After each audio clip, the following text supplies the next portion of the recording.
If you have sensitive skin and you're scared of retinol, this one is for you.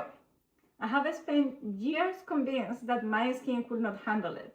And I did have the redness, the peeling, and every reaction that made people like me roll it out. But I started using it anyway. I went slowly, I had setbacks, I started over more than once, but today I use it every night. Today, I'm walking you through exactly what I did, step by step. Because if you have sensitive skin, the method matters more than the actual product that you use.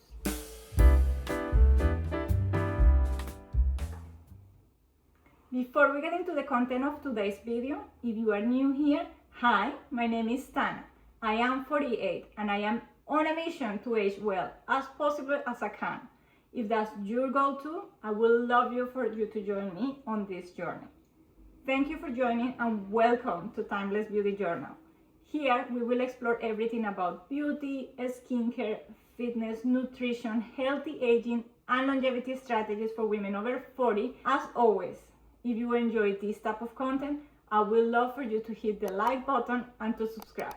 It shows me your support and it helps me continue to create more content like this for you. Retinol is a form of vitamin A. It speeds up the cell turnover, which is the process of shedding the old skin and producing new cells. And over time, that will lead for you to have a smoother texture, fewer fine lines and wrinkles, and overall better skin quality. The research behind it is solid, and it has been around for long enough that I think we all know that it works. The challenge is that for lots of people, especially those with sensitive skin like me, the introduction phase is rough. And if your skin has always reacted badly to strong ingredients, that warning can be enough to put off entirely trying using it. What I found is that the ingredient itself was not the problem. It was the pace that some people were trying to introduce it into their routines. About 3 years ago, I came across a video by Angie Hot and Flashy on YouTube, and she was talking about retinol and the long-term experience that she had using it for the past 10 years. And honestly, what got me was not just what she was saying, that was very interesting, but it was how she looked, because her skin looked incredible. She looked younger, she looked healthier, and I thought, whatever she's doing, I really want that. So I started researching it myself, and the more that I was reading about it, the more I started doubting that I could do it. Everything that I found spoke about the redness, the peeling, the irritation, and the reaction that skin like mine could have. And probably I wasn't the right person that the product was designed for, but at the same time, when I was reading about it, I found that it works very slowly, that you need years, so the longer you wait to start, the more time you're wasting, and the benefits for women my age, and probably your age, are too valuable to not do it. So I decided I'm gonna do it, I'll go slow, and I want these benefits from this beautiful ingredient in my routine, even if I have to take years before I can use it properly. So I went looking for the gentlest option that I could find, and I found a serum from Derma called Retinol. And this product is designed to do a slow time release. The results are very gradual, and it limits the irritation that vitamin A usually causes on sensitive skin. That sounded perfect, and I knew the brand and I trusted it, so I thought I'm going to buy that one. I started using it once a week for about 4 weeks, and I had no reaction, so I moved it to twice a week, and I think I did that for about 8 weeks. And I got a little bit irritated a couple of times, but it wasn't too bad. I just noticed. When that happened, I just stretched a little bit the period. I waited a couple more days before I reapplied. Then when that felt okay, I moved it to 3 nights a week, then to 5 nights a week, and I eventually moved it to every night in the week. I think I used that Derma product for about 6 months, and then I felt ready that I wanted to use something stronger. And then I thought I'm going to apply exactly the same rule. I start very, very slow, see how my skin responds, and then increase gradually the frequency.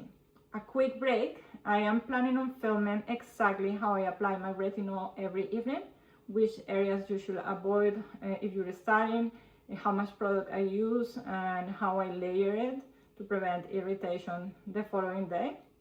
If that sounds useful to you, please let me know in the comments, and I'd be happy to make that video next. The next step that I took was going to SkinCeuticals 0.3% retinol cream. This is a brand I trust, so I thought I'll go with them. I did a good amount of research on how I should apply it, where to put it, and how much product to use. And I started in the same way that I did it with Sesderma, once a week, very slow. Then I have to admit that this was much harder than the Sesderma product. There was a difference.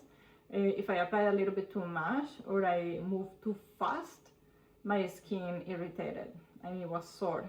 And it was sore, like painful. And it got pink, but mostly red, not really pink. And I did question myself if maybe the ingredient wasn't for me and maybe I should just stop. So I stopped for a couple weeks and then waited until my skin felt normal again, and then I started again because I managed to gradually increase it. And I came to understand that every setback that I had was not failure, it was just how a sensitive skin should work. It just tells you stop when it had enough. It took me about a year before I was able to apply the 0.3% cream every night.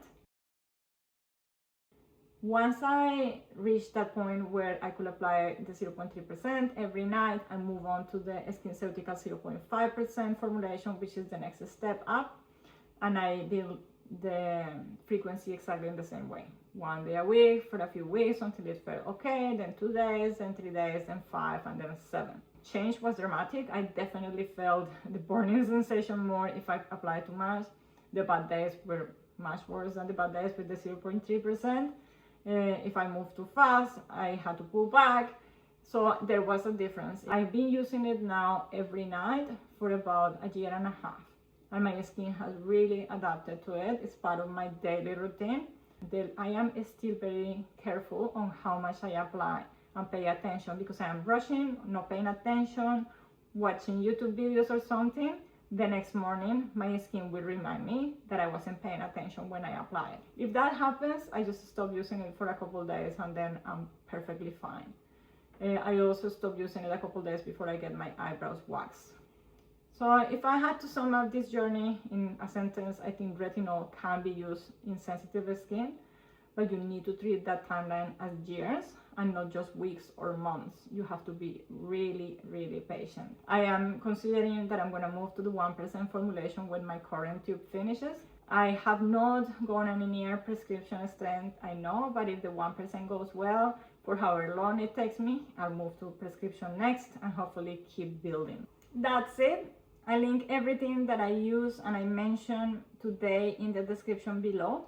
Those are affiliate links, which means that I might get a commission if you buy them through the link that I provided, and it won't come at any cost to you. If you learned something from me today, if you found interesting my approach about how retinol can be implemented in sensitive skin, please give this video a thumbs up. And if you're new here, I would love if you subscribe to my channel. It helps support me and it shows me that you like the content. Please also let me know in the comments if there is anything that you would like me to talk about in an upcoming video. I am thinking that I will do a demo for how I apply retinol every night. Please let me know if you're interested and if there is anything else that you would like to hear about. Until next time.